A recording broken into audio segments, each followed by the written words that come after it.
From Las Vegas, Nevada at T-Mobile Arena, we get set for our nightcap. Undefeated 4-0 TCU, 4-1 Clemson with their lone loss already coming in ACC play. It's our second game of the night. Earlier tonight, an offensive struggle, a game tied at 15 at the half. Colorado pulled away in the second half to stay undefeated with a 15-point win against Wyoming. And with that, we welcome you courtside, Tom Hart alongside longtime Ole Miss head coach Andy Kennedy. Once you get to Selection Sunday, these games played now, which may not be at the forefront of your mind because of the NFL and college football playoff and all that, they're going to loom very large. This is a big one for both of these teams. Huge opportunity. Neutral site in November has weight in March if your season plays out the way that you had hoped.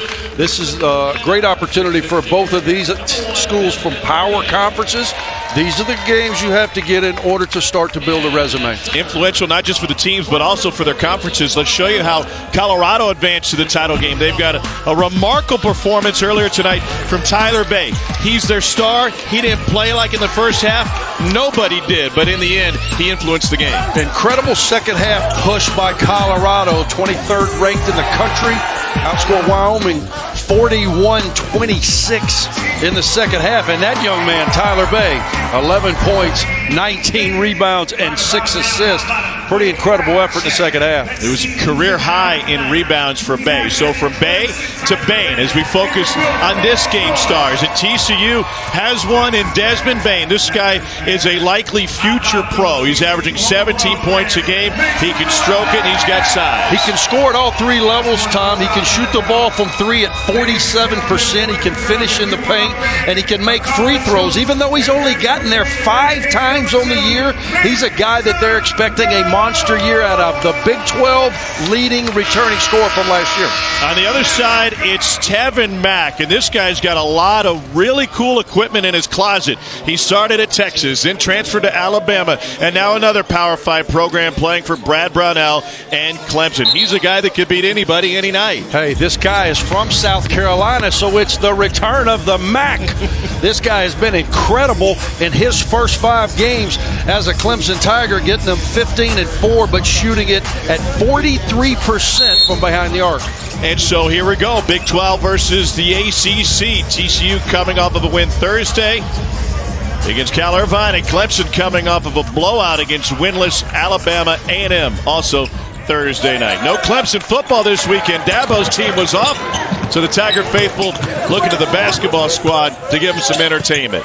Here's Tevin Mack, turns the corner and gets cut off, guarded by Francisco Farabello, the 6'2" point guard. An early 3 off the mark from Amir Sims, the lone returner on this Clemson team. They are fresh faces. They are young, including a couple of freshmen that will be in the backcourt, and an early TCU turnover. Well, I saw Jamie Dixon briefly before the game, and he said it was a point of emphasis to make sure that Kevin Samuel touches it in half-court sets. Kids shoot 75% from the field. He's typically not as turnover-prone, errant pass there, but they want to establish a low-post presence early.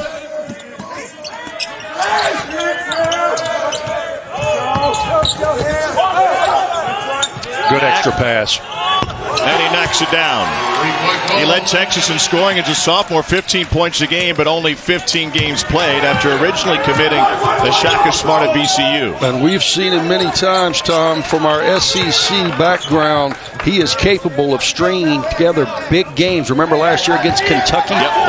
in the beginning of the SEC season, knocked down 5-6 threes. He's certainly capable of doing that. That was a big win for Alabama to knock off John Calipari's team early. A drive and a dump, and it ends up in an offensive foul, and that'll go against Jair Grayer. Jamie Dixon now owns 400 wins, got his 400th Thursday night. He said, I wasn't even sure I was going for 400 until my family gave me a call and said, hey, 399, 400's kind of a big deal. 2 really good coaches here. Jamie Dixon has done it at a very high level for a long time. He's back at his alma mater now. Yep. His dad told him about it after win number 399 against Air Force. Rebound by R.J. Nembhard. Sophomore out of Keller, Texas. And Nembhard from 16. Good strong pull-up. You can tell TCU spends time in the weight room. Good-looking group physically. get to your spot, good strong pull-up, a little short. You're not going to get anything easy against Clemson. 46th rated defensive efficiency team in the country. Clemson launched in the second round of the NIT last year, a 20-win season, but 500 in conference play. 2 years ago, they were a 25-win team. Shot clock at 7. And a rebound into the hands of Nembhard again. Nembhard had the game-winning 3 with the clock dwindling against Irvine. Hit it with just 3.7 seconds left. Hesitated 3, and that one skips off for Desmond Bane. Where is Desmond Bane's game at its best? Well, I think he is best when he is catching and shooting the ball. Made 14 threes through 4 games at 47%, but you can tell with that body he can certainly play through contact. You were speaking on it. TCU very, very fortunate to come into this tournament undefeated because UC Irvine took them to the wire. Nembhard bails them out to put them in a position for these 2 games here in Las Vegas to have real meaning for TCU. Alamir Dawes, just a freshman, running the point.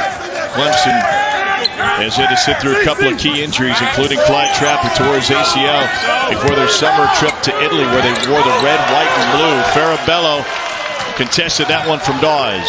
Clemson playing late in the clock, only 127th in the country in tempo, but TCU's done a good job of not giving them anything easy and forcing late shots in the shot clock. Bane rushed that one off balance off the window, and it still won't go, and he has started this game 0 for 3. Max shares it, corner 3, and that one rattles home. What a start for Clemson. John Newman III out of Greensboro, North Carolina. Love the early offense, Tom. Advance the ball, make the extra pass to the open guy in the corner. Newman pays it off. Bane turns it over. He is off of his game early. You mentioned tempo. Brad Brownell has never been a coach that wanted his team to get up and down the floor at a great pace, but 79 points a game. Once again, they're doing it with defense. They're holding opponents to just 59 a game. He's the second winningest coach in school history. Now, a decade in Tiger Town. Yeah, Brad Brownell, an outstanding coach. They don't turn it over. Their quality of shot is always high. For them, it's a matter of getting something close because you can see early in this game, everything is on the perimeter. TCU's been sloppy early. Already 4 turnovers in the first 4 minutes. Dennis Jr. for 3. He knocks it down. And that was set up off Clemson's respect for Desmond Bane, and justifiably so. 2-run it Bane. He finds the open man. TCU finally breaks the ice.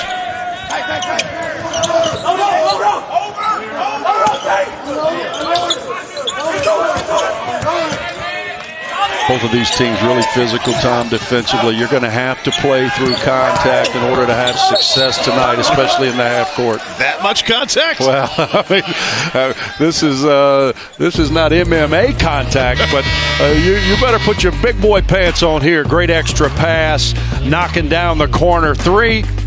And then Desmond Bane finds an open teammate. This is going to be a slugfest.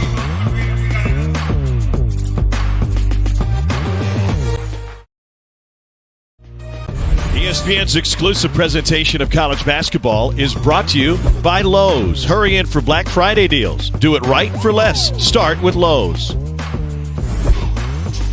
Welcome back to Las Vegas. T-Mobile Arena is the site for the MGM Resorts main event, and Clemson's hit a couple of threes early while TCU has been sloppy with the basketball. Take it back to Thursday. Cal Irvine, an NCAA tournament team last year, won the Big West, and they went down at the buzzer.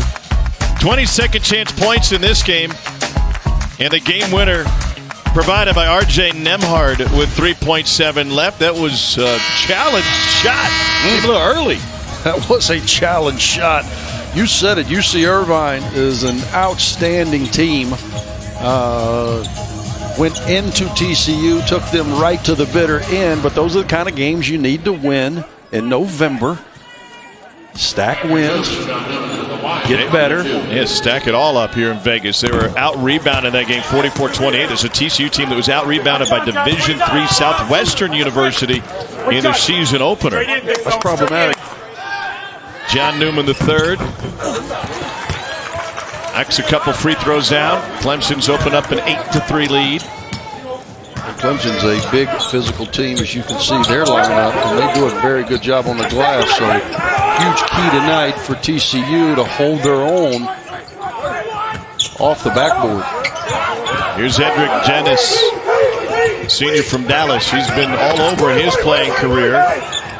Last at Texas Arlington, and TCU coughs it up. 5th turnover, and Desmond Bain is the one that's mainly been sloppy with it. You know, Bain had a pull-up opportunity, lost the ball as he was trying to get into his shooting pocket. John Newman's doing a good job with his length of getting Bain off of his timing. He seems to be a little bit out of his rhythm early. Desmond Bain went through the draft process this summer, decided to return to campus. Jamie Dixon did the same. He had opportunities elsewhere, including back in Southern California. Stuck with his alma mater. And Clemson turns it over. Curran Scott coughs it up. Yeah, just dribbled into no man's land, no plan. Jamie Dixon, 400 wins in his career, 12 NCAA tournament appearances. He has never had a losing record. He has been a very successful coach, did outstanding things at Pittsburgh, came after, was on Ben Howland's staff. Ben leaves and goes and takes UCLA, ironically enough. Jamie did an incredible job during his tenure in Pittsburgh. 2 Sweet 16s and an Elite 8. And since he's come back to TCU, he's won all 3 mid-season tourneys. That foul was on Trey Jemison. You see Clemson went 2-3 zone on the inline OB, something that Brad Brownell will do on occasion. As a result, we're again playing late in the clock. Both of these teams doing a good job in their half-court D. And Clemson does what they do best, clean up the defensive glass and get out in the open floor. Scott, transition 3 short. I'm not sure I like that shot off that catch. Bain with the strong rebound. You mentioned earlier, he just kind of looks out of sorts on the offensive end for TCU. He's given him 17 points and 6 boards a game. Ed Dennis off. Bain finds an offensive board. His activity level will remain consistent, though. This kid is a true competitor. Keeps that ball alive. Extra pass. P.J. Fuller's got a lot of friends and family in the stands. Spent a year at Findlay Prep here in Vegas.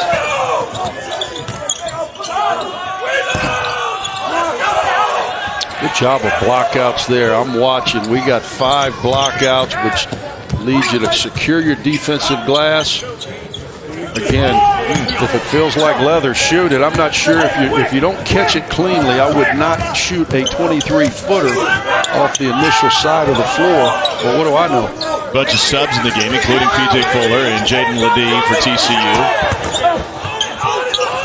Try to fit it in back door. It'll stay with Clemson after it went off the hands of Curran Scott, grad transfer from Tulsa. Home of the Las Vegas Knights and another shift change. Both teams have gone deep into their benches early on, huh? Yeah, no doubt. I like the cut by Scott right there. Couldn't catch it cleanly, but activity off the ball. Both of these teams are going to fight you off the initial catch. So some pressure relief options may be available all night. Here's a 7-footer, gives it up. Shot clock at 10. And a carry and a turnover for Clemson. Right in front of Roger Ayers, the veteran. One of the best officials in college basketball. Going to spend a couple of days in Las Vegas. Nothing wrong with that. I bet his hair won't move all week. I bet he won't either. He won't call many shot clock violations because he certainly does not want to touch that head.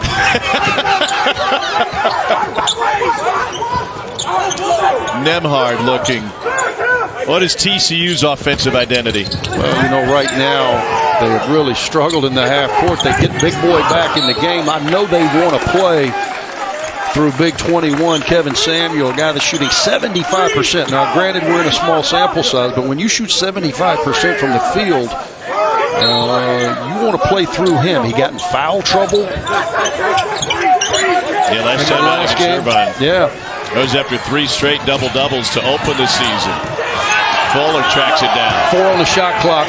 Oh, wow, he didn't know. Killer.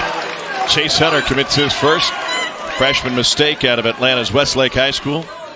Yeah, that's bang, bang at 40 feet from the basket. But if you're Jace Hunter, you cannot put yourself in that position.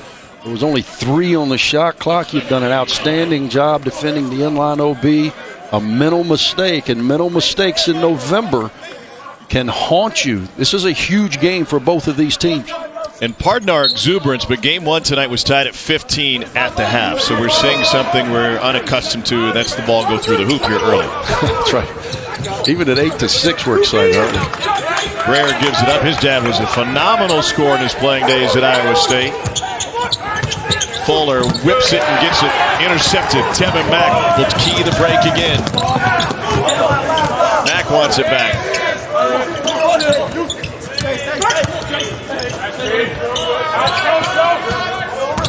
Jefferson sets the screen. Clemson having a hard time finding space. That one came down with it. Got to be something. Jump ball. I love the penetration.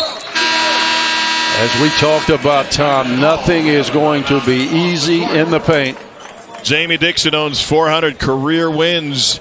Trying to get one here in the desert, trailing by Deuce Early.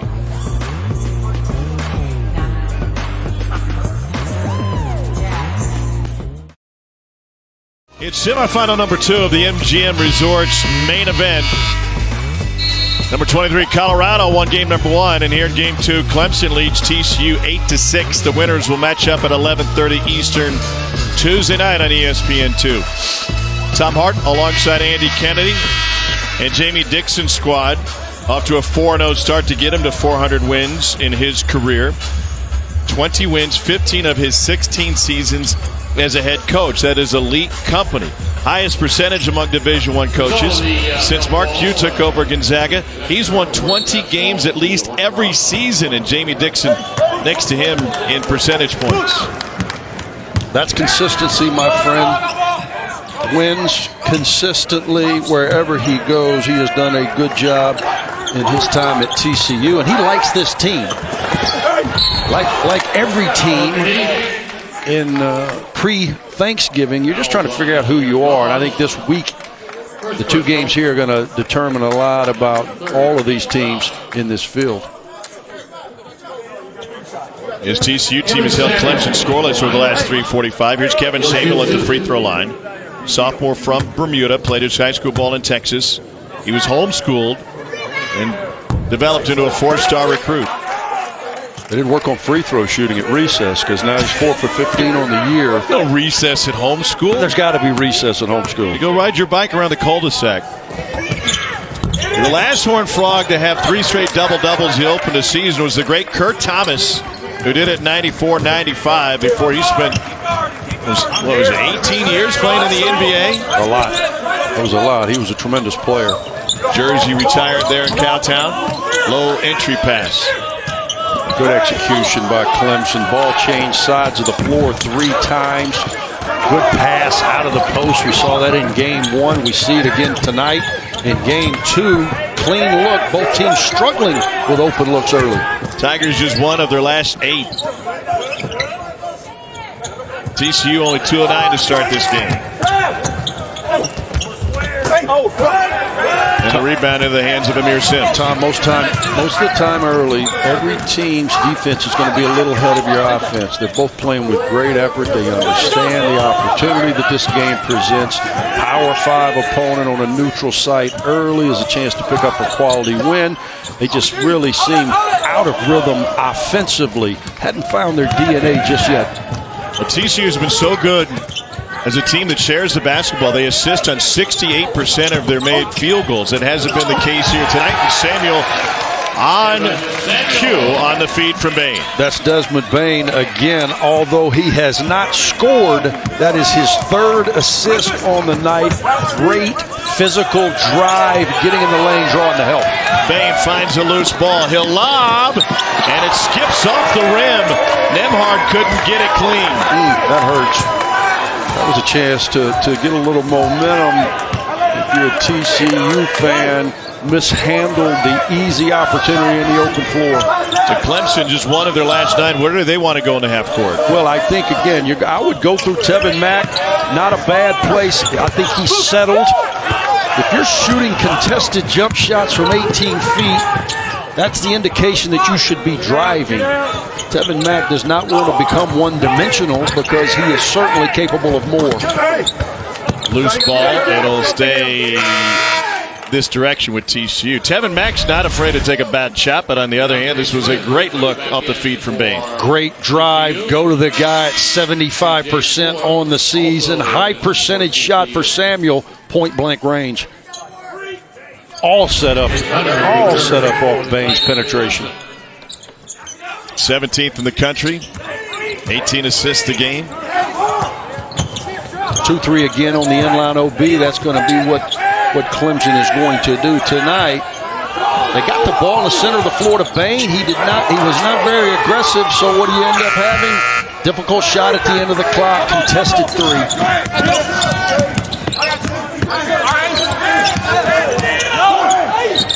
Challenge shot. P.J. Fuller got his hands on it, and then an open floor foul from Curran Scott. He was one of his shot blocked on the other end. Yeah, frustration, no question. We know all about that, do we not? Indeed. A little frustrated, thought he got hit on one end, tries to back tip on the other. Don't compound the problem. Should have listened to my own advice a few times. What's the fun in that? TCU just 3 of 13 from the floor. They're shooting 23%. You can see what TCU's trying to do. 4 out, 1 in, and high ball screen and roll with Samuel. What a look. 9 of their 14 attempts have come from deep. Rare miss from Samuel. Great effort, though. Third chance. Looks like Artis Gilmore in there with a left hand. Everybody's jumping around. You see one long arm extend. It's Kevin Samuel. Great effort off his offensive glass. TCU on a 7-0 run over the last 5.5 minutes. Here's Tevin Mack. Not shot. Second triple for Mack. Got a paint touch. They're doing it a little differently. They did it off penetration, off the bounce, baseline drive. Spot up on the perimeter, find the open man. That time it was Tevin Mack. Francisco Farabello from Argentina running the point for TCU. Smith again hesitates but decides to put it up. The second time he's done that tonight.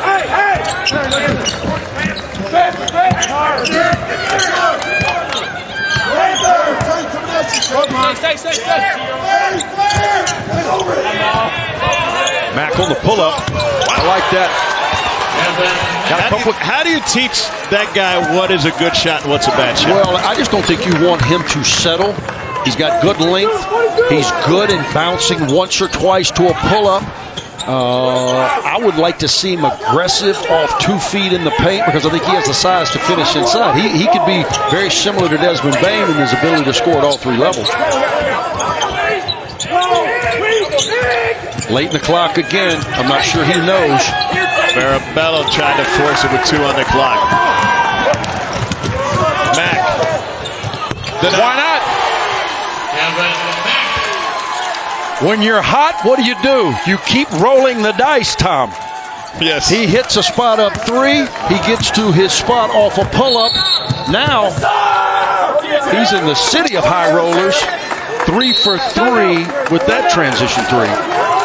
It's an 8-0 Clemson run, and Tevin Mack, by way of Texas, Alabama, and now Clemson has 3 threes in his first half. He has keyed the Tigers to a 6-point advantage on the Horned Frogs here in Sin City. Return of the Mack.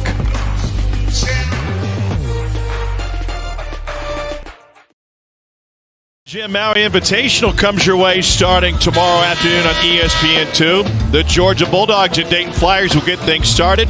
Number 3, Michigan State in Game 2. Kansas Chaminade to start the nightcap, and then BYU and UCLA. Some Bulldog action in the stands here. Former Georgia head coach Mark Fox, now the head coach at Cal, is in town. Watch his son, Parker Fox, who's on the Clemson bench. Foxy's done a good job out of the gate at Cal. Beat UNLV early in the season. Had a rough trip to to New York City, had to play Duke and then turn around and play Texas. Year one, bit of a rebuild, but that guy's a ball coach. He'll get it done for the Cal Bears. Started 4-0, including that overtime win against UNLV. Here's Bain, and he's hounded by Dawes. Wow, big-time shot. They needed that. Dennis. They needed that time. They have really been struggling, most especially from three. They're now 3 for 11. Good action. We call it lift. Drive, lift, same side corner up to the wing. His man is supporting on the road. You get an open look, and then you have to knock it down. A drive and a kick. Extra pass for Hunter Tyson just into the game. Couldn't find the rim, and it's back to TCU. Edric Dennis is a loud leader for this TCU team, hollering out to his teammate Jaden Ledee encouraging words. Are they? Yeah, he said good job. Oh, did he? Yeah. Dennis played some point guard this summer. He's seeing action there now. Bain rises and drops. That shows you, man. That kid's got a powerful upper body. Gets those shoulders past the defender. Gets a free path to the basket. Made that look easy. That's about a 7-foot runner. Not so easy unless you're Desmond Bain. Hey, look, we're tied at 15 with still 5 minutes to go. What a departure from game one. You know what's amazing? Both of these teams, one of them in Clemson is 313th, and TCU is 323rd in the country in free throw attempts. Not a lot of stoppages of player in the cards tonight. That'll get you to Mariah's show early. Fuller walked with it. Thought for sure you'd do something off the play on words cards, but you went Mariah. I know where your mind's at. Jamie Dixon coaching up Fuller. He's going to come out of the game for a moment. Neither one of these teams get to the foul line a lot, which is a little surprising based on the way that they're built. Both teams dependent upon jump shots. The game within the game. And both teams have only been to the line twice each. Newman changed his pivot foot. Lost his balance a little bit. 6 turnover for Clemson. TCU's handed it over 7 times. That kid's been a good player defensively. He's drawn the primary assignment on Bain and has done a good job of making a really, really explosive score work for his offensive touches. Here's Dennis. He'll pull the trigger. And took a victory lap before falling. Ed Dennis played at Skyline High School in Dallas, in DeSoto, then Hill Junior College, then Jackson State, then Texas Arlington, and now here at TCU, where he's keyed an 8-0 run. A lot of stickers in his suitcase. And I can stamp it with Las Vegas. No question. High ball screen and roll to 4 out. He shoots that from deep. TCU on a run.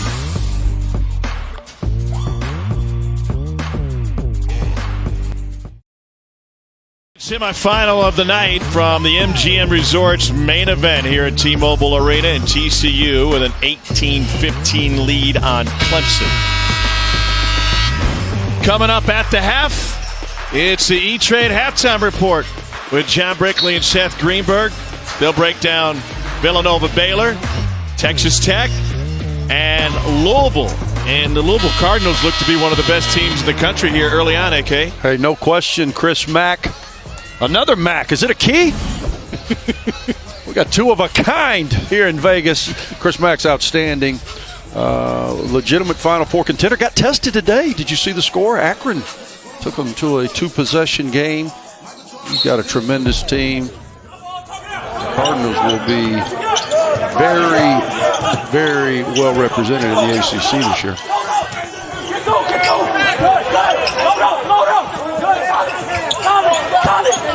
Out of the timeout, you see what Brad Brownell wanted. Let's get it close to the basket. Again, he dribbled himself into a bad angle. You could tell he was playing below the block, hence the air ball from 6 feet. You got to know where you are on the floor. Basketball is a game of effort and angles. The effort has been unquestioned by both teams.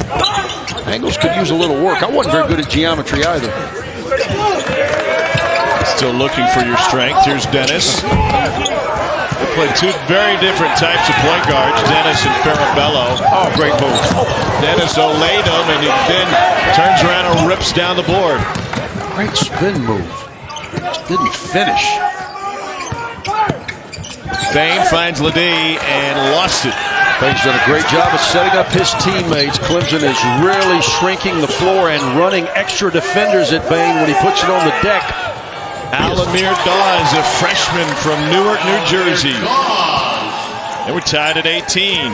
You believe statistics. Every time the ball changes sides of the floor offensively, percentages go up. Clemson just showed us what that looks like. Great ball reversal to an open three.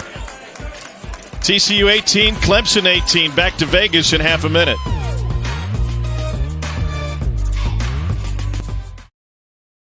Tuesday at 7 Eastern on ESPN and the ESPN app. We'll have the exclusive reveal of the next college football playoff top 25 rankings. Reese and the gang will break them down from top to bottom. Coaches' reactions and a live interview with committee chairman and Oregon athletic director Rob Mullins. Oklahoma escaped against TCU yesterday thanks to the benefit of an odd call, 28-24. Jalen Hurts threw for 2 touchdowns, ran for 2 more. And Oklahoma, number 8 in the country, may be working their way back into the conversation. Out of the timeout, Brad Burnell changes his defense. 2-3 zone, leads to a turnover. Good chess match there by Brownell.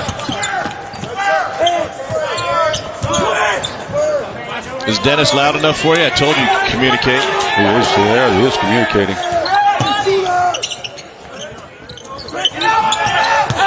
Good dribble penetration. Not under control. Leads to a charge. That's why you always want to finish that drive with a jump stop. TCU sped him up in the half court. Leads to a turnover. Alamir Dawes, a freshman, will take a seat. Kid's really quick. Personal. He's really quick. You can tell he can get the ball in the paint. He's the only one of 3 expected point guards available. Nick Honor, transfer from Fordham, did not get cleared. Clyde Trapp is out with a torn ACL. And so Dawes has had to shoulder the load at the point guard position. Here's Bain. Dennis got a bump. And that'll be the second on Chase Hunter. This will be interesting. John Newman out of the game. He has drawn the primary assignment on Desmond Bain. Done a good job of neutralizing his scoring abilities. Now he's out of the game. We'll see if Bain can take advantage of that. It'll stay this direction. Artis Gilmore checked back in. Sure did. You see that big left hand up there batting at that ball, keeps it alive. Dead ball rebound. TCU remains with possession. Samuel led the team in rebounds, blocks, and field goal percentage last year. Oh, I like this play. And Bain earns a foul. Great in-line OB versus the 2-3 zone. Screen in. Bain dives to the ball. Point blank look. Foul on Clemson. 17th foul on Clemson. And Desmond Bain to the free throw line. He's on pace to be the number 3 scorer in school history. The last foul was on Amir Sims, by the way, his first. Bain out of Richmond, Indiana, Seton captain. He played a small school in high school, and they'd never had a winning season before he got there. And he had to put up with all the doubters who said, oh, he's going to stay at Class A because he's afraid to move up in classification. I have a feeling that most of those doubters aren't playing anymore. He's the all-time leading scorer in Indiana's Wayne County history. Tevin Mack says, talk about me, Mr. Announcer. He's got 14. He ain't scared either. Nope. That boy ain't scared. Can you buy a foul? What a turn of ball. This guy's made his last 4 shots. 5th-year senior has been all around the globe. Now back home. How about Bain feeling it? Bain with a step back. Leading scorers back-to-back. You think Mack wants to get it back? Nice alliteration by you. Let's see. Got to chase over the top. R.J. Nimhart doing a good job of not allowing him to get an easy touch. Good penetrating pitch. Scott splashes it home. His first bucket at a team-high 41 threes for Tulsa last year. You can see why when his feet are set. His first shot when he entered the game a few minutes back wasn't a clean look because he wasn't set. Good penetration led to an open three, and he knocked that down easily. Winner gets undefeated, number 23, Colorado. Dennis off the mark, and the rebound found by Hunter Tyson. Great look right there with the left hand by Desmond Bain. He continues to impress me with his ability to pass. Almost a 7-second difference in the game clock and shot clock.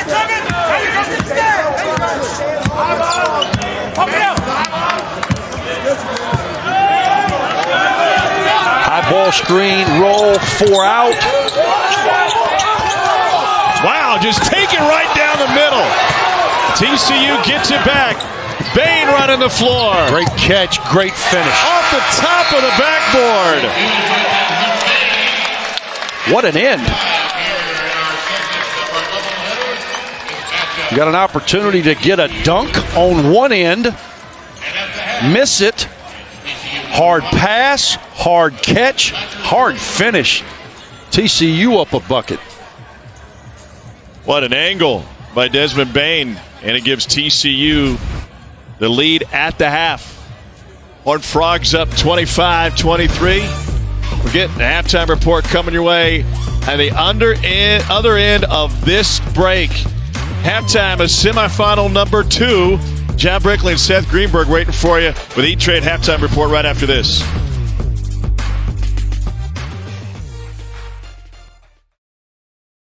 Welcome back to the MGM Resorts main event, part of Feast Week, presented by Lowe's. Beautiful Las Vegas, Nevada, and a great game here.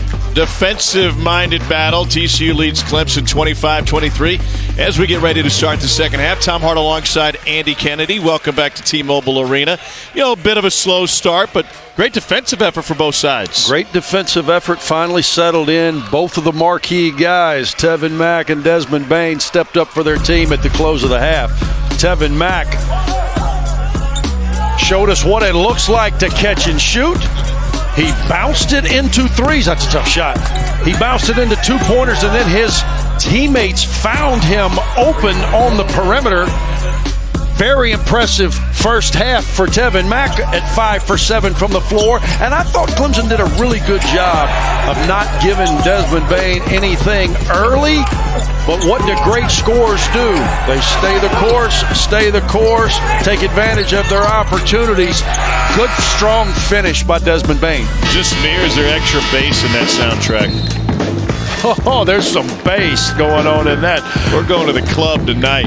Bain got off to a slow start. He was really kind of out of sorts the first 4 or 5 minutes. He settled down. 9 points, 4 boards, 4 helpers. Then Tevin Mack, 3 of 4 from deep.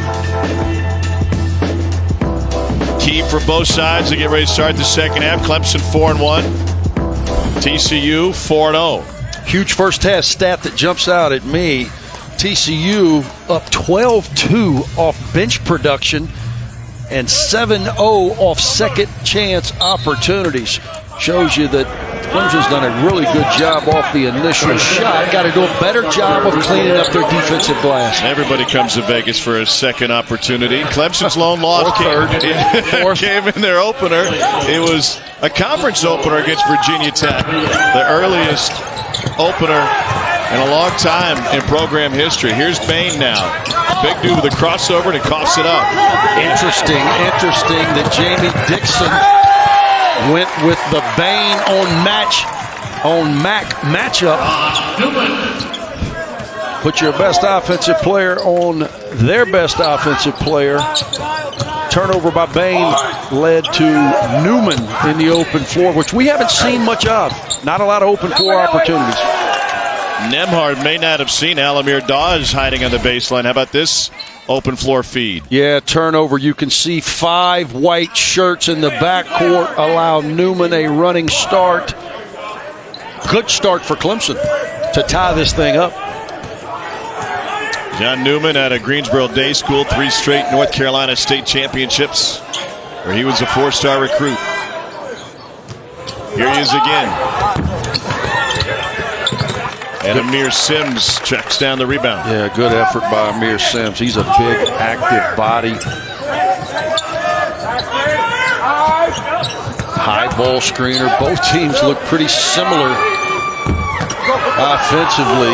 High ball screen in the middle of the floor leads to 4 out. Look at that lob. And the finish from Kevin Samuel.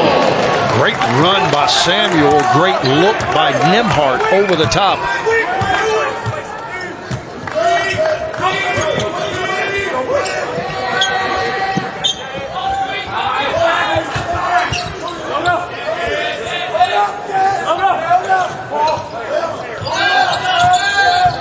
All staying on one side of the floor for Clemson makes them much easier to defend.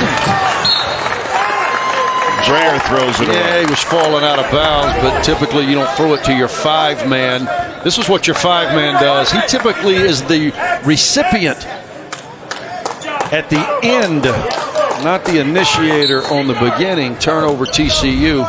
Samuel keeping pace with his field goal percentage. He is 3 of 4 tonight, 5th in the country at 75%. Good active hands right there off that ball screen are going to lead to an open floor opportunity. And Dennis great job. It's a foul. Hey, that's a great job by the big man, Amir Sims. Got him indecisive right there. Could have been a travel, leads up to a charge, and that is all based on the transition D and the presence in the paint in the full court by Amir Sims. Transition defense, something the programs work on every single day, right? Every single day, most especially at this time of the season. You got to remember, these coaches are putting new things in daily, trying to develop an identity as a team. Desmond Banks, strong. He's got an identity around that basket, does he not? Put those big shoulders on you, drive it to the goal. Good finish with his left hand. Led the Big 12 in minutes played last season. Second team all-conference. Samuel does it again. If you're high with your dribble off that penetration, he has got quick hands for a big guy.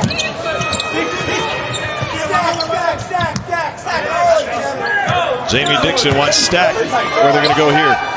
Well, I would think we're going to get it to Bain in the middle of the floor, but good job of denying it. Dreher knocks it down. His dad, Jeff, was an All-American at Iowa State back in the late 80s. 2,500-point score back in the Big 8 days for the Cyclones. Great player, Jeff Dreher. I remember him vividly from days of my youth. Right here. Great drive, great angle, great finish by Bain. Good penetration pitch. Jeff Dreher smiling at home for his son knocking that down.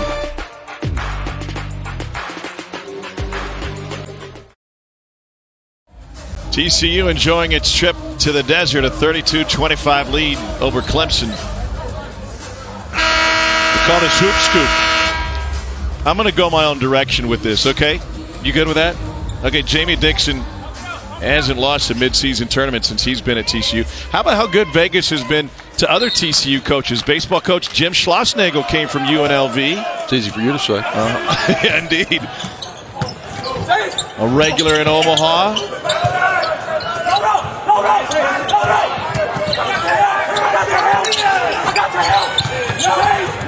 A communicative TCU defense led by Dennis. No question, but ultimately you give up penetration. And the man who's been doing it for him defensively finally cashes in with his first points of the game. It's only his second made 3 of the season. But boy, it looked good, didn't it? Yep, now 2 of 10. Samuel will offer the screen. Sometimes as a coach, you wonder if the importance of the game is lost on kids. You know, these are college kids. I don't think so with these two teams. Both teams giving maximum effort. As you said, they're locked in defensively. We can hear them following scouting report. This is a terrific early season game. Nice move to avoid Dennis. I wanted to focus, as you were saying, here's Bain on the run out. Man, the big dude's got a burst, and he's able to draw the foul. And that foul will go against Kayvon Moore. It would be nice if you would focus sometimes. I didn't catch that. I mean, we are a team here. A little focus, a little communication. It's no we got a game. Team.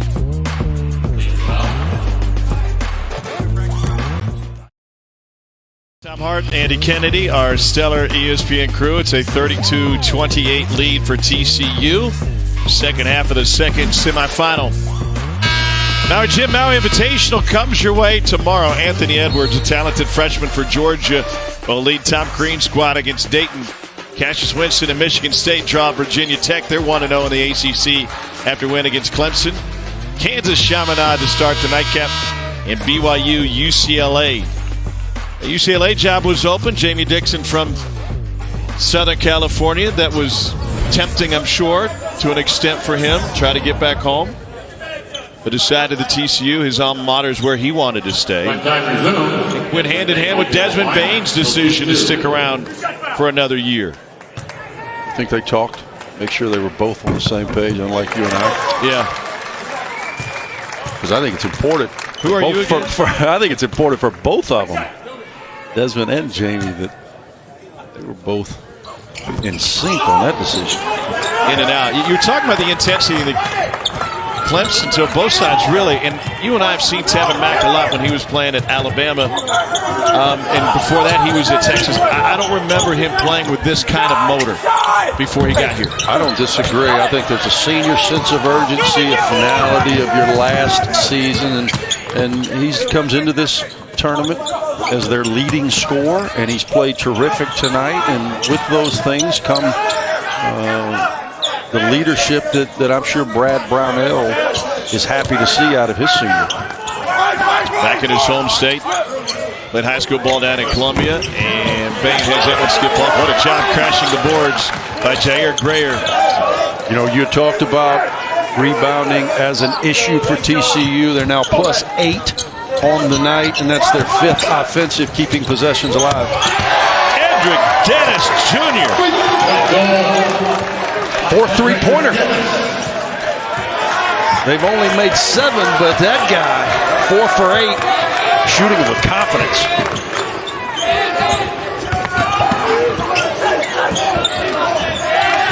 And he picks the pocket. It's going to lead to a dunk. To Fuller. Shot from behind from Mack. It'll be an and one. It could be a flagrant on the push from behind. Yeah, I don't think they'll look at it because he was able to finish the play and he didn't fall.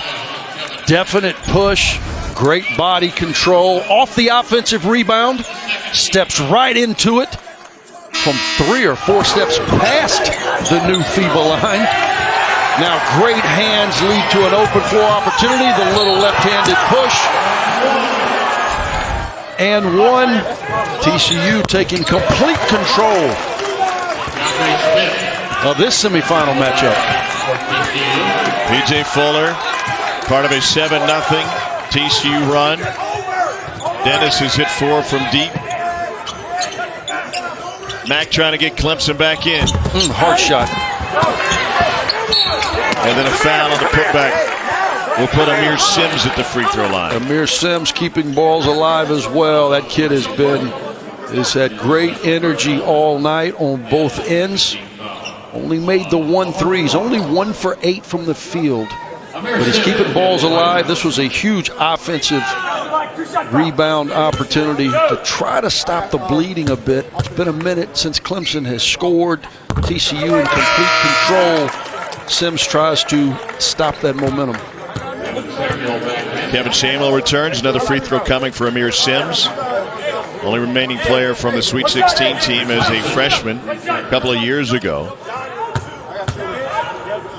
He's a leader of this team, but he deflects that attention. He says, no, it's not about me. It's about the team. A lot of new faces on this Clemson roster, including, for the most part, an all-freshman starting backcourt that has included Chase Hunter. But Hunter's been bothered by a foot injury. Didn't play last time out. Hadn't been on the floor much tonight. Clemson goes zone to try to stop the offensive rhythm established by TCU. It's already been effective as we're at 9 in the clock. Dennis is feeling it. Bain got popped from behind by Newman. Really impressive with TCU's effort off the glass. Again, an area in which they had been concerned early in the season. That message was sent by Jamie Dixon and staff to this group. They have pursued balls all night off that glass.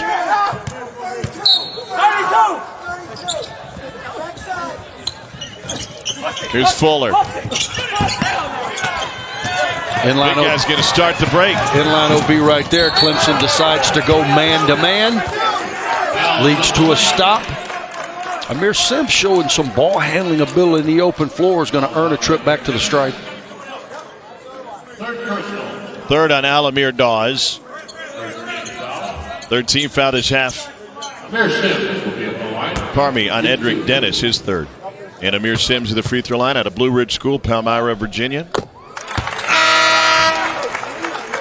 The Clemson team that spent 2 weeks in Italy representing the United States in the World University Games. It sounds odd, but that's a tradition that started in 2013. Northern Iowa was the first team to do it. You're playing other national teams, and so the national program chooses a school that not only has good players, but most importantly, they want a program that will represent the nation. Northern Iowa's done it, Kansas, Purdue. And they said, we're not really focused on taking home a gold medal. Just go over there, represent, play good ball. They went 6-0.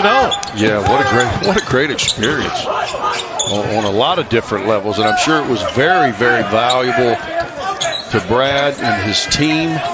You can learn a lot about your group when you're in Europe and you're playing quality competition, and I think it's going to bode well for Clemson this season. And who would want a free trip to Naples? Fuller with the board. Freshman from Seattle. Clemson's had a couple of back-to-back stops, got to the free throw line. That's the way you fight your way back into the game. Plenty of time. It starts on the defensive end. It always has for Brad Brownell and his group, and it always will. Very stingy in the half-court D. Bain, what a feed. Over the shoulder to Samuel. He is just so strong, Tom, off the bounce. If he gets an angle where he can get his shoulder past you, he's going to get that ball in the paint. Great vision, great finish with the right hand by the big fella, Samuel. It's been part of his summer at the Nike Skills Academy. One of 24 players invited there. That is the third time we've seen that. I hate to interrupt you, I really don't, but America certainly doesn't mind. That's the third time we have seen Kevin Samuel. When you go a ball screen, they're trying to split it. He's guarding the screener, and he just takes their ball. Not even sure what I'm doing here. Why don't you take us to break? I'm going to go get some popcorn. TCU, impressive.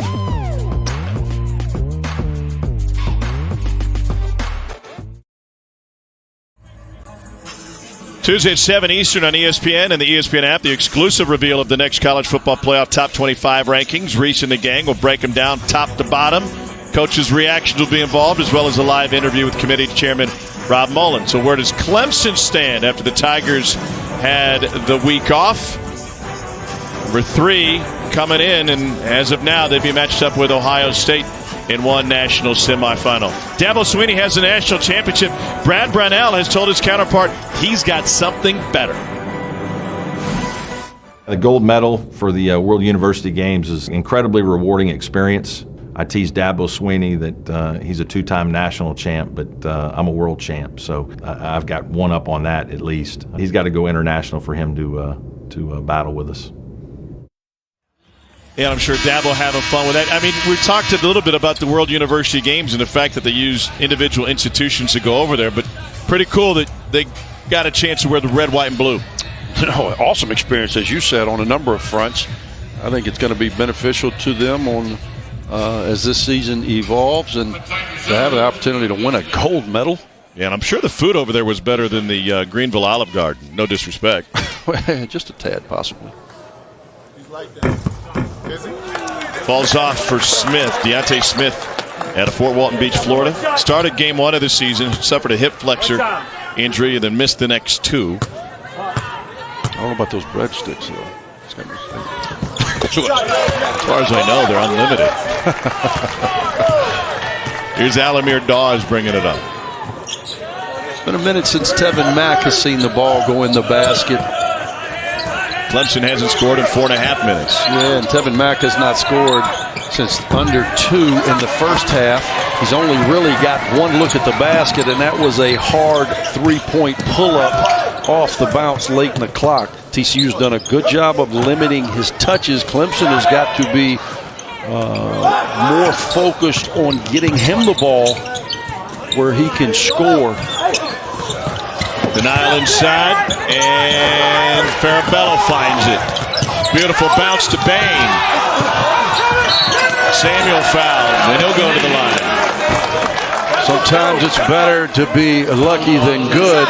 You should know that better than anyone, Tom. Right there, TCU comes up with a loose ball, which leads to Bain at the rim.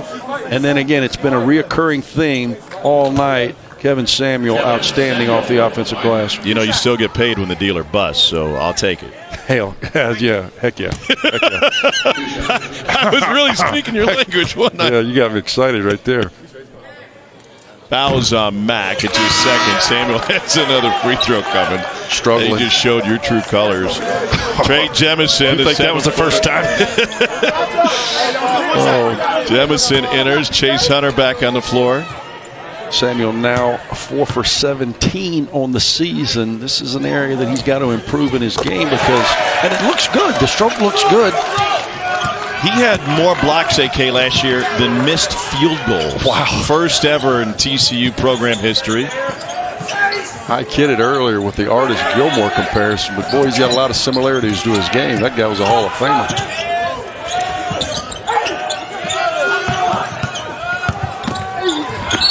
Look at him there. He was about to add to that if his teammate didn't foul him prior to Samuel coming up with another block. And so Hunter Thompson will go to the line. It's a third foul on P.J. Fuller.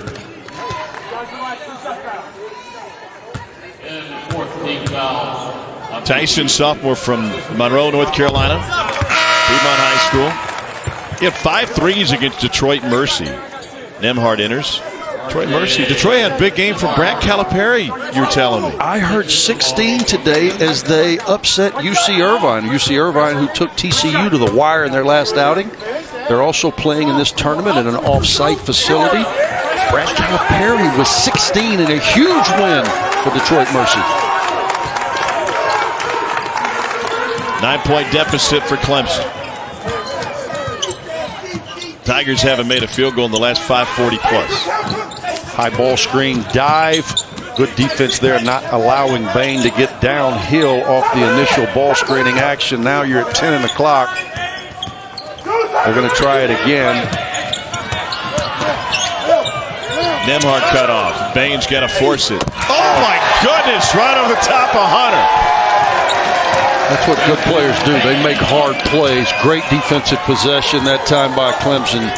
Bain steps up and makes a shot that he's probably the only one in the gym capable of making. Mack with the answer. It's been too long. Good look for him. Off a lift action. Same side ball screen. Lift. Knocks down his 4th 3 of the game. 4 of 6 from deep. First bucket of the second half for Mack. And Hunter Tyson with the hold. So the two stars going back-to-back here. Late in the clock, catch and shoot from about 25. Nothing but the bottom. They run a specific action, lifting Mack into a shot. Good shot prep, good release. Clemson needs to do more of that in the last 10 minutes of this game if they're going to advance to the finals on Tuesday night.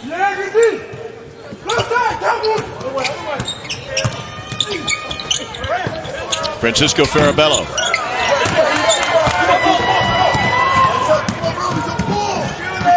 Mack over Bain, wide left. That's the area of his game you were talking about earlier. He's built similar to Bain.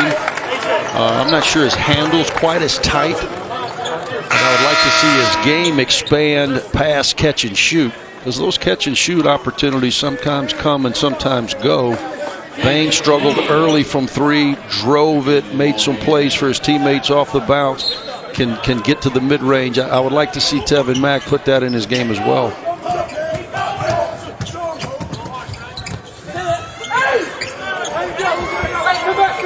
They got a matchup they like. He dribbled, and guess who got in there and made a play? They had the 6'2" Farabello trying to guard the 7-footer Jemison.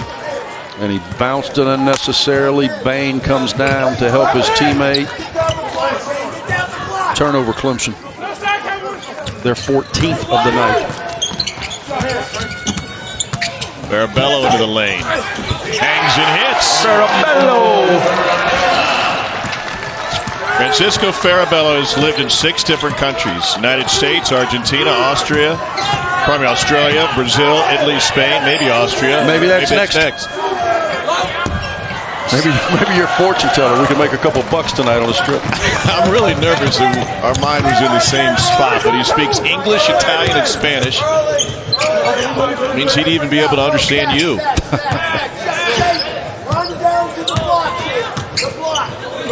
How would you defend Bain? What would you give him if you had to try to take away other things? Well, I would try to deny him as many initial touches as possible. They did a good job of that. This kid, again, is a 3-level scorer.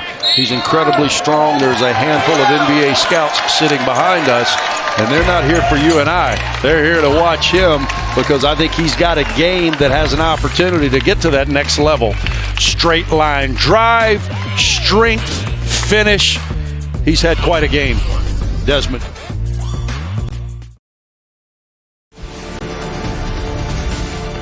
Well, this TCU team has opened up a 13-point lead. The backcourt has been magnificent. Tevin Mack trying to keep Clemson in it, but he's had a quiet second half. And the winner of this one gets undefeated and 23rd ranked Colorado. Buffaloes came alive in the second half to knock off Wyoming by 15. A game in which both teams scored 15 points respectively in the first half. But Tevin Mack out of Columbia, South Carolina, 3-time 3A Player of the Year back in 2014 and 2015. Trying to make a homecoming to Palmetto State, a winning one for Brad Brownell after transferring from Alabama. Prior to that, Texas. Tom, the reality is whoever comes out of this game, obviously TCU in control now. Plenty of time for Clemson to make a run. And then you got an opportunity against a nationally ranked team on Tuesday night in the finals of the MGM main event. And let me offer you something on the flip side. When it comes stolen away by P.J. Fuller. Fuller has it pinned. Offensive rebound number 8 of the night. My point being, though, you go 2-0 here and knock off Colorado. Guess what? The following week, you're going to see your name ranked. And let's say you lose this one, and whether it's the RPI or the net or however you want to measure it, you're going to face a Wyoming team that only won 4 conference games in the Mountain West last year. That's not going to help your overall numbers. You're just playing. Well, then it just puts you in a position where you got to win the game because you certainly don't want to get behind the numbers game early in the season. Both of these teams. Not that the Mountain West is not a good conference. It is, but it is certainly not to the level of the Big 12 or the ACC. Fuller and Samuel lost the handle on it. You can see right now TCU just playing at a little different level from a speed standpoint. Great push here.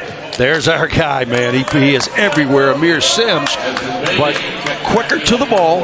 TCU. Plus 10 on the glass on the night, 8 big offensive rebounds lead to second chance points.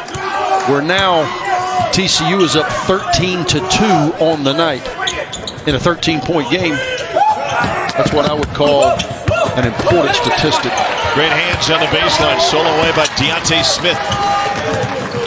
And Farabello will slow it down. Farabello, I say it like that. Yeah. Is that how they say it in Argentina? No way. No way. I just ate at a nice Italian restaurant last night. That's how they would say it in there. Came out of the NBA Global Academy in Australia. Bain challenged.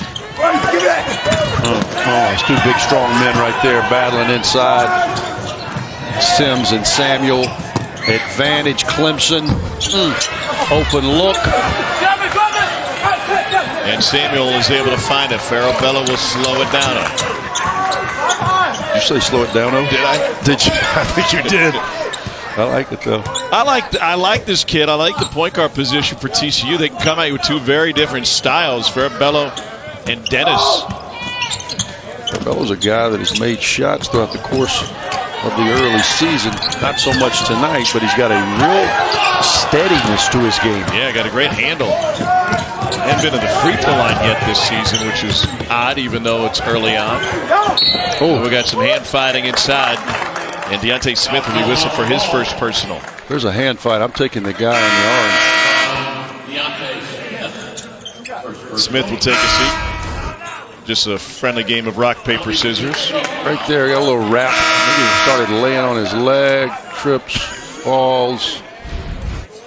You do that on the dance floor, they'll escort you right out of the club. Inline OB opportunity for Clemson. We're getting to the point, 13-point game, 5 minutes to play. Possessions are at a premium, to say the least. Jane Ledee, sophomore from Houston, Ohio State transfer. 26 games as a Buckeye.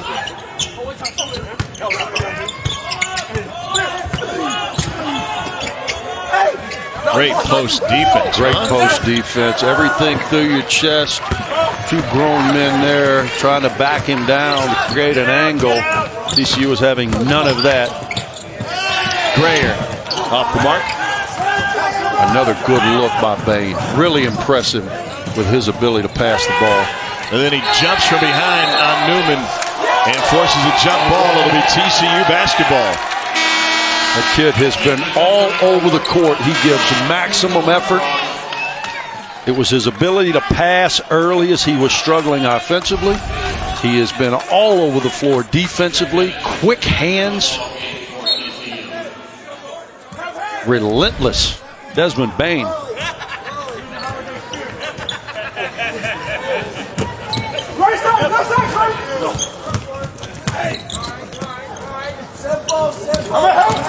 These officials, one thing as a coach that you want is consistency. I think you want as an analyst too, but I gave that up a long time ago. But if you want consistency of whistle, and I think these officials have done a good job of being consistent. It's been a physical game, which I like. Sometimes early in the season, you get a lot of tic-tacs, but you got a veteran crew here.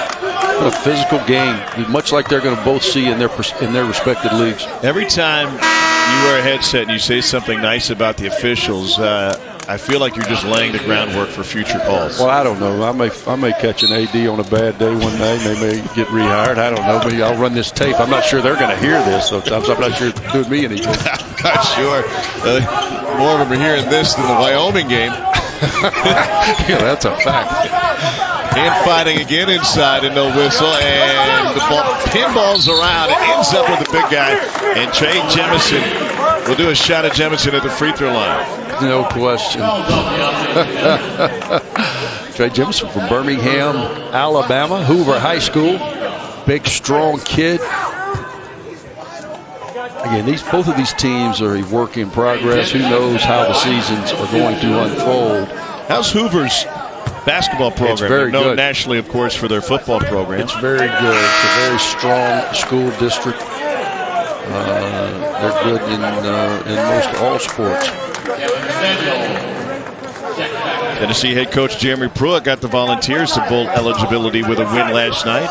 Well, that was our high coach. That was arbitrary. Oh, that's what it was. Okay, You're wondering? I just wanted to talk about my travel. Let's make this about me. Yeah, no question. You may get the game ball. Of course, you got to take it from Desmond Bain. I ain't winning that fight. Which won't be much of a fight, but yeah, you have really served the company well. Proud of you. It's overtime, right? I clock in, clock out.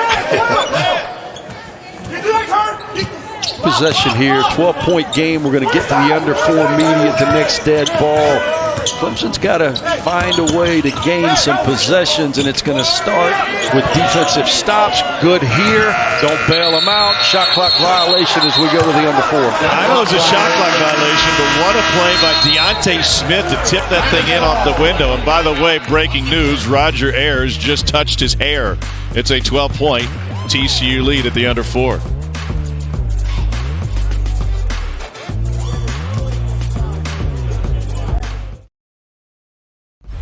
ESPN's exclusive presentation of college basketball is brought to you by Lowe's. Hurry in for Black Friday deals. Do it right for less. Start with Lowe's.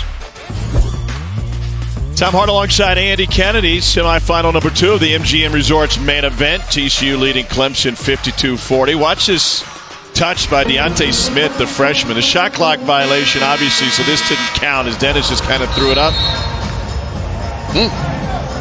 Not bad. It's like Chris Angel, mind freak. Yeah, you saw that last night, huh? Outstanding. Freaked out? Oh, yeah, I was freaked out on a lot of levels. That's something Chris Angel could have done, though, on top of a ladder while balancing a chicken in his left hand. But you get the idea. Are there live animals? Oh, yeah, there's animals. He creates animals. A little freaky. I don't want to ruin it for anyone.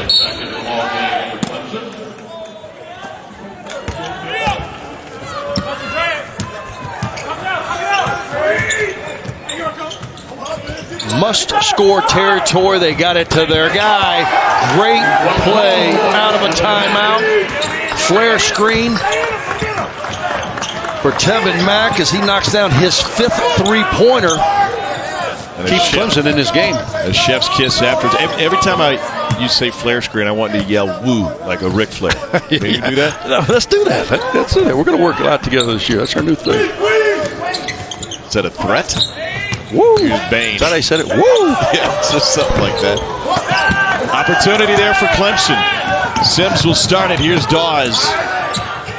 Nice high ball screen by Sims. Extra. Don't settle.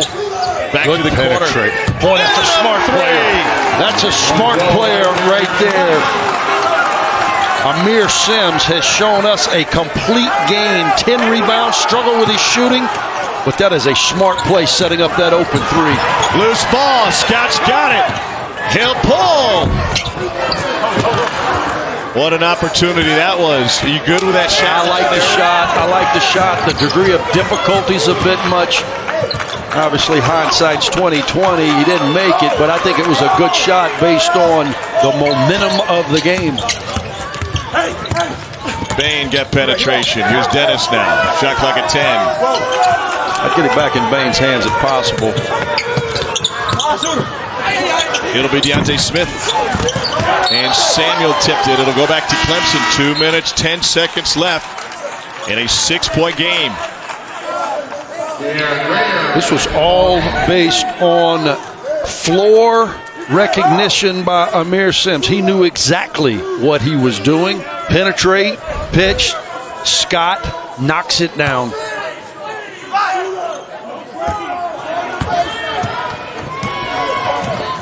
Clemson's hit 4 threes this half after a slow start. Scott into the paint this time. Oh, it's halfway home. Another good executed set by Clemson in the half court. Brad Brownell is notorious for having a lot of different actions in the half court. Got him downhill, but Kevin Samuel made him change the trajectory with his size and length at the basket. TCU's missed its last 7. Clemson needs another stop. Dennis forgot the basketball. Clemson have a chance at a run out. 3-on-1. Mack will tee it up.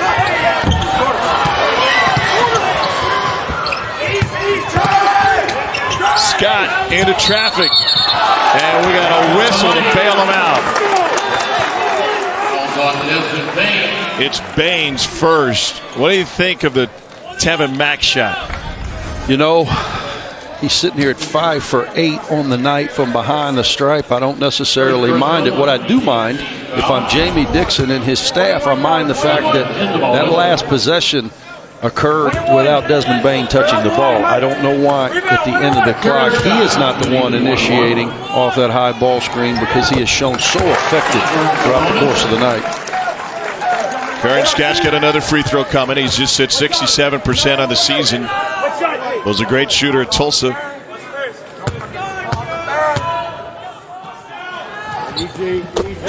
he knocks them both down. Clemson on an 11-0 run. It's been a minute since TCU has been able to score. Good timeout call by Jamie Dixon. New rule. New rules. Just can do it live.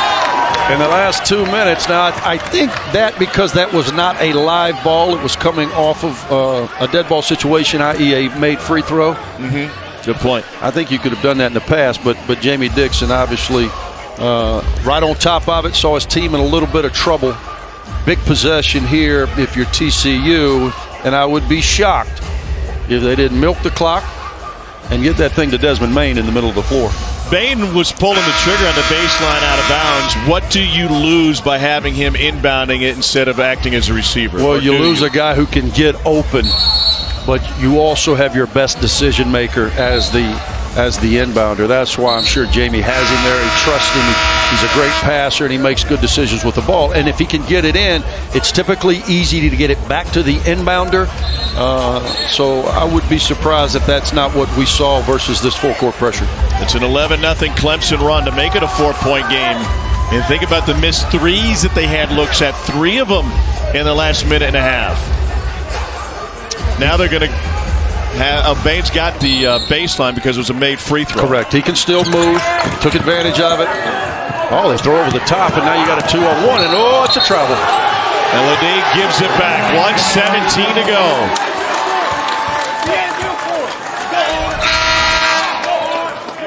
Good recognition there with a cross-court pass. You can see catch it. 1, 2, 3. That's a travel. Where does Clemson go in the half court? Well, again, it's only a 4-point game. They've got a plethora of options. Either Amir Sims inside or Tevin Mack right here on the handoff. Sims driving at Samuel. Scoops his way in. 13-0 run. What a strong drive and finish by Amir Sims. He may have gotten away with a travel as he was regrouping before the shot. Strong finish. Dennis almost lost it. Get the ball to Desmond Bain if you're TCU. If you're Clemson, you have all of the momentum despite being down 2. TCU 0 for their last 7. Loose ball. Clemson's got it. Out front to Dawes. Oh, he's got to look. And inside, we've got a tie game. Tevin Mack. What a comeback by Clemson. Some poor decision making with TCU in the half court. The biggest reason is because number 1 has not had the ball. I guarantee you Jamie Dixon will draw something up where TCU will get the last look, and it'll be Desmond Bain opportunity to finish this game. Over the last 7 minutes and 4 seconds, Clemson has gone on a 15-0 run. In that span, TCU has turned it over 6 times. They've done inside and outside. I love the strength and the will of Amir Sims.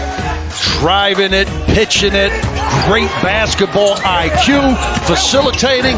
Right there is where I thought maybe a travel as he tried to gather. Good look ahead there. Tevin Mack finishing in open court. All right, so take me inside the TCU huddle now. What is Jamie Dixon drawing up, and how important to get it to Desmond Bain? Well, obviously, Desmond Bain is the guy that you want to get the ball to, and you want to shoot it with around, you don't even want to initiate offense till you're around 6-7 seconds. You do not want to give Clemson an opportunity to win this thing in regulation. But Brad Brownell's smart as well. He's going to do everything he can to make sure Desmond Bain does not get a touch. Let's take it back to Thursday. Last time out for TCU against UC Irvine. They needed a game winner, and they got it from R.J. Nembhard. It was a contested 3 and gave TCU a 59-58 victory. They came from behind in that one. Now they've coughed up a lead in this one. Do they have enough to survive with 14 and a half left? The game has been played physically. I would expect nothing less down the stretch out of this officiating crew. 14 seconds. You just want to make sure you get a quality look if you're TCU. Clemson, be smart, be disciplined. Don't allow your emotion to put you in a bad position defensively. Bain guarded by Newman. Clock at 10. They're going to high ball screen it. They may ice and get right out. He is downhill. And off the window. A foul taken to the line. They call the block. Bain will go to the free throw line, but plenty of time for Clemson to get a shot on the other end regardless of what happens here. We have seen it all night, Tom. Desmond Bain downhill, and look who is trying to make the play. The guy that is everywhere, Amir Sims. I agree with the call. A little late, feet not set.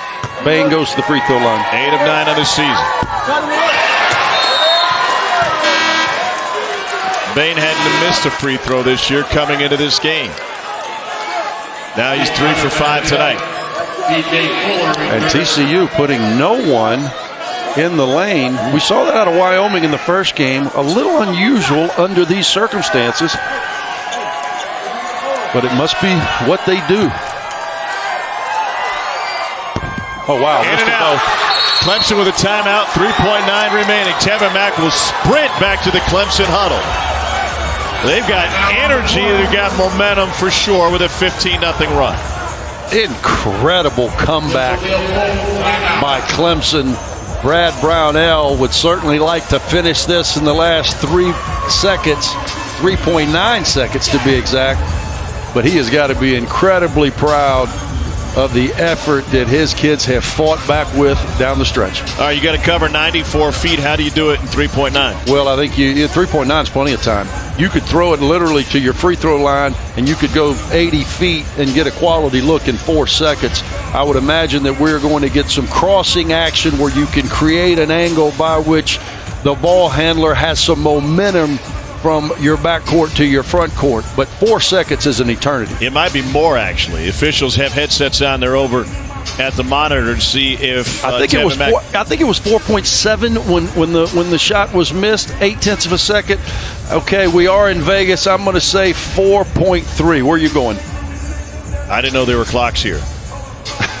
Yeah, half a second to get the rebound and call the timeout. Sure, I'm good with that. Yeah, plenty of time. It gives Brad Brownell a number of options where the ball has to be initiated. If you run crossing action on the inbounds, you obviously wanted to end up with Tevin Mack. Do you not? Is he the second option off of the inbound? I'm not sure initially you want him to have it. Right. I would get that thing to my point guard, and then you've got plenty of time either to drive it into a pull-up or a penetrating pitch. I would be surprised if TCU leaves Tevin Mack open, but stranger things have happened. What's your preference? Do you put a man on the ball? Yes. I would put someone on the ball, and my goal, if I'm Jamie Dixon and TCU, would be for Clemson to have to catch the ball going back towards the TCU basket. Throw them off any momentum, and then you'll probably end up with a half-court heave if you allow him to catch with momentum going towards the Clemson basket. How about you're giving Clemson a quality opportunity. As they continue to look at this, by the way, Mack has the rebound, but Amir Sims is asking for the timeout as soon as he got it. So Sims should be the one they're looking at, and let's see what they put back on. Roger Ayers trying to figure it out. 4.1, is that right? Yeah, I think he said 4.1, correct. 0.2 of a second added. It's still odd to me Clemson didn't have anybody, or TCU didn't have anybody on the line there for an offensive putback. Yeah, me as well. It's our first time doing a TCU game this season, so maybe that's just what they do. As you said, coming into the game, Desmond Bain had not missed a free throw all year. Tevin Mack is lined up all the way underneath his own basket. And it'll be Curran Scott to pull the trigger. They don't have anybody on the inbounder. They're going to get a little crossing action. Sims will push. Looked at the clock. Sims all the way up. He goes all the way in, and it's rejected. Wow! Kevin Samuel sent us to overtime. I'm really surprised Amir Sims did not try to finish that emphatically with a dunk. Maybe he felt he didn't have enough time because he had a head of steam. I thought he was going to try to turn this over. I don't know, but dunk would have been finished. It would have been out of his hand in time. What do you think? Well, I think that must be what Amir Sims was thinking because that's his only chance. Kevin Samuel, you spoke about it earlier, Tom, an elite shot blocker. Finger rolls are not going to work under those circumstances. What a game. What an amazing job by Kevin Samuel to block that shot without committing the foul in that moment. Yeah, incredible. But, Amir Sims had to probably leave a little quicker than he would have liked. Not quite as strong with the finish. Kevin Samuel bought us 5 minutes of free basketball. You folks still up on the East Coast? Good morning. Thanks for sticking around, because here in Vegas, where there are no clocks, we're going to have 5 extra minutes. Here's what's on the line for the winner of this one. A little bit different feel in the second game than game number 1, when Colorado-Wyoming couldn't score early. It was 15 all at the half, and Colorado held on for a 15-point victory. The winner of this gets the undefeated Buffaloes. It'll be 11:30 Eastern Tuesday night. I don't know about you, but I've been in Vegas about 36 hours, and I hadn't found anything free. So free basketball, I'm all in. It's the best ticket in town, huh? Great game. And again, it's so early to say the impact of a game such as this, but I'll tell you what, whoever walks out of here the victor has put themselves in a position to have a quality non-league win in the month of November, which are always important as you are trying to build a resume.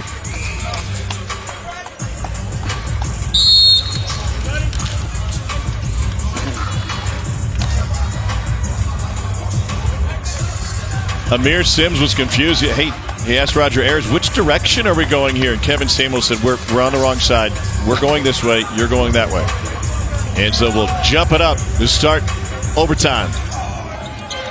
MGM Resorts main event semifinal number 2 from T-Mobile Arena in Las Vegas. I have been on both sides of these in my 13-year career as a head coach.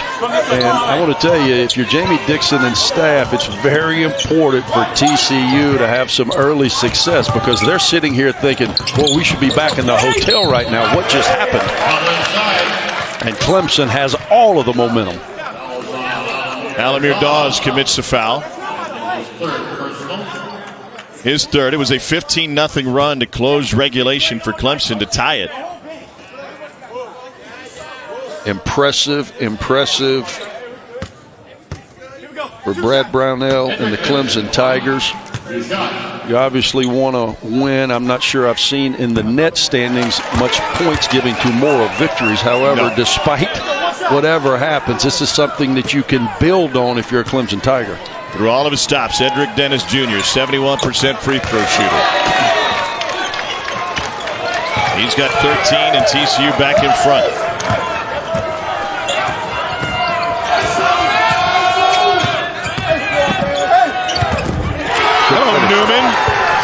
Hello, Newman. Left-hander going left, finishing over Big Samuel.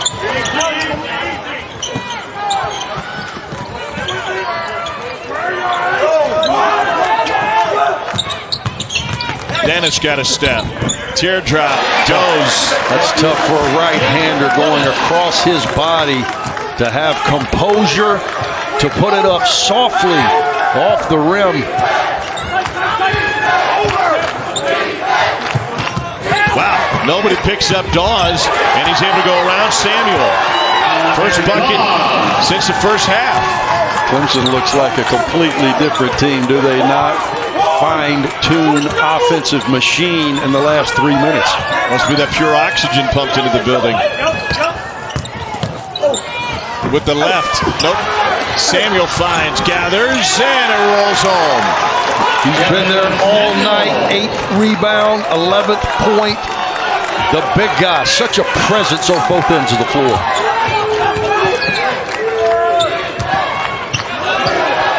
Mack. Nope. And TCU trying to add to their lead. Listen, this is a high-level game. You're going to have to make hard shots, but that is a difficult shot. To catch a handoff, one dribble to a pull-up from 3 going left. Not an easy look for Clemson on that possession. Now you're under 10 in the shot clock. Any high ball screen may end up to a switch. Desmond Bain with good vision. Tough shot at the end of the clock. Whoa! Dennis from deep. That guy's come to play, has he not? Made every play for them offensively in this overtime. An 18-point night.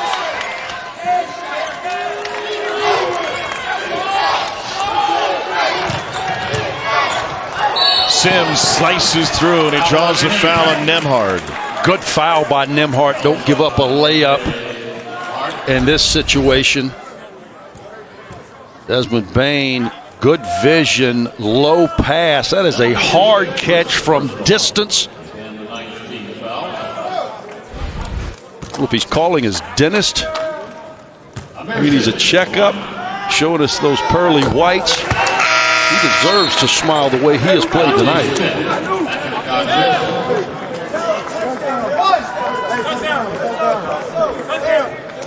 Another free throw coming for Amir Sims. He's a perfect 6 of 6 from the free throw line. I don't know if it's ever dawned on you, but overtime, sometimes when you got 5 minutes to go in a game, it seems like there's still a long time to play, but in overtime it goes so quickly. Is that just me? It's sped up for sure. Back to the zone for Clemson. It's a sense of urgency. It's why they have slot machines in the airport. High post touch by your best player. Bain powers it home, and it's pulled down by Sims. He got to his spot. That is not an easy runner. Good job by Clemson at running different bodies at him. Got a chance to tie or take the lead with a 3. And Kay, to your point, this entire game has been played at a quick pace with few stoppages. That continues in overtime. Dawes got it! And Clemson goes back in front. We talked about it, Tom. He has a layup. Now he backs it up with a 3. Young man stepping up in crunch time. Clemson in that zone, 2-3 zone. I would go Baines, high post. Samuels, you have to work and be a presence inside. They're going to him. He's going to get to that big left hand. He slipped in the paint. And Clemson will have a chance to add to their lead with 1:08 remaining. I'm sure Jamie would have wished he would have got to that sweeping hook. He just lost his balance right here. Penetration by guess who? Your 5-man, Amir Sims, his 6th assist of the night. The kid is showing us all that he can bounce it and get his teammates shots. Huge key for 25. Dennis ran into Sims. Sims gets it back, and he takes it down the paint. Sims will go to the free throw line. Remember, regulation ended with the ball in Amir Sims' hands. He took it about 60 feet, and he was rejected at the rim by Kevin Samuel. You can tell, though, his motor is such, though, he looks like he's just playing at a little quicker pace than his counterpart. They have gone head-to-head the entire night. Sims with a double-double, also with 6 assists. Even though he's only 3 for 15 from the field. And that's his first miss from the free throw line. He has been tremendous in this Clemson comeback. And he missed both of them. So we've seen Bain with 2 big misses. Now we see Sims with 2 big misses. TCU. November college basketball. So here's how we got here. TCU had a 15-point lead with about 7 minutes to go, and Clemson found a sense of urgency. Their key players took over. It was Amir Sims, but then from deep, they started to find their stroke. Remember when Tevin Mack threw this one in? A couple of threes late. Sims was able to kick it to the corner to Curran Scott, and he even missed a couple of threes that would have really put him in control.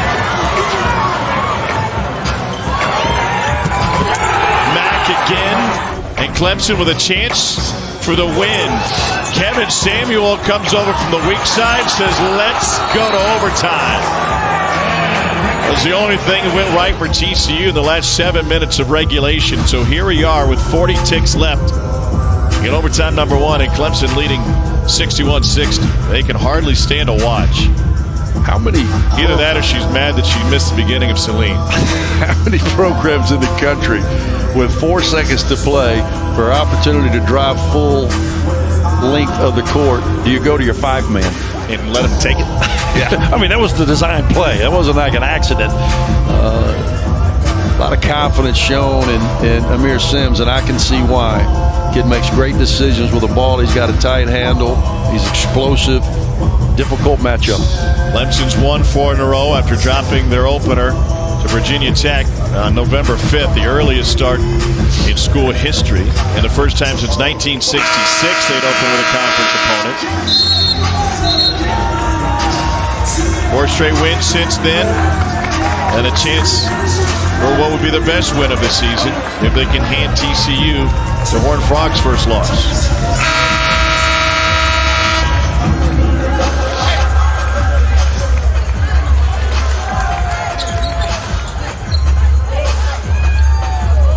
TCU basketball, Desmond Bain will inbound. Been a minute since Bain has scored the basketball. Kayvon Moore is in the game now for Clemson defensively. Here's been their guy, Edric Dennis. He has been their playmaker in OT. They're going to go back to Bain with a high ball screen and just give him room. Look for a strong right-hand drive off this ball screen action. Try to find Samuel, turned it over. Shot clock is off, and they'll have to foul Clemson and put him on the line. And Alamir Dawes, a freshman from the Patrick School in New Jersey, will go to the line. He's had a really good overtime as well. Left-hand layup around Samuel. A couple of minutes back, followed that up with a knockdown 3 off a Amir Sims penetrating pitch.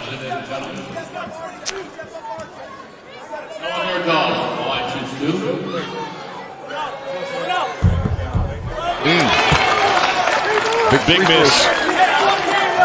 Big free throws, probably the biggest in his young career. Tremendous player. And have a lot throughout the course of his Clemson career. Unlike TCU at the end of regulation, Clemson will keep guys on the line. Missed them both. 4 straight misses now for Clemson on this end from the free throw line. Keeps TCU alive. Dennis and Bain will be the main threats. And we're going to bump. No, we got timeout taken. Wow. Timely, Jamie Dixon. Now that is the new rule. That is live action. That is live action. Yes, you can in the last 2 minutes. Brad Brownell came all the way out the court to double check with the official. And he said you can't call timeout, but that's the old rule. The new rule is under 2 minutes. The head coach can call timeout with the ball in live action. You know, we should have your coaches to our TV seminar. We go over all those rules. That's right. Yeah. So here's what the bracket looks like. Colorado was able to turn it on in the second half and take care of Wyoming. Buffalo's undefeated, ranked 23rd in the country. They await the winner of this one, 11:30 Eastern, ESPN2, late night Tuesday night. This happens Tuesday. I know a play-by-play guy's going to miss his flight. Yeah, that's all right. Anything for the company. Yeah, a company, man. I bet they got a good turkey sandwich at the airport. Somebody's going to have to step up and make a play. It was Clemson time and time and time again down the stretch in regulation. Both teams started the overtime without flinching, back and forth. Hadn't been a big play made in about the last 2 minutes. That'll be what decides this last 15 seconds. Dennis will inbound. Looking to Bain and Dennis in the corners. Nemhard. Zoned by Clemson. Bain can't get it. Zoned by Clemson. That's the guy. That has been the guy. Offensive rebound. Clemson's going to escape. We got a whistle, and I think we're going to have time. Over, yeah, we're going to have a tick or two left on the clock. I think we're going to have time. TCU has done a terrific job off their offensive glass. They got a couple of more opportunities. Weren't able to cash in. Jamie Dixon campaigning for a whistle that his team never got. Very difficult left-hand attempt there, but this is the one right there. Just short-armed it a bit. As a result, the foul happens probably around 5 or 6/10 of a second to play. For Clemson, it's going to come down to now just getting the ball inbounded. Jamie Dixon hot. No foul there. Right here, he just shot it a little short. Clean possession there by Mack. The foul there. 0.7. Yeah, but you got, I mean, it looks, we've got the advantage. It's really where he raises his hand. 0.8. Oh, that was generous.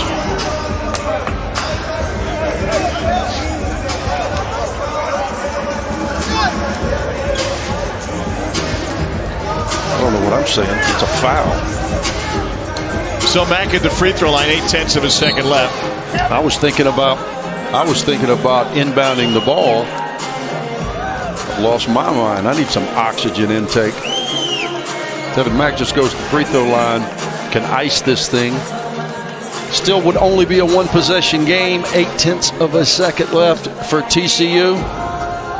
They want to make sure they got the right guy, and foul and shooter. It's no doubt it was Tevin Mack, number 13. No doubt.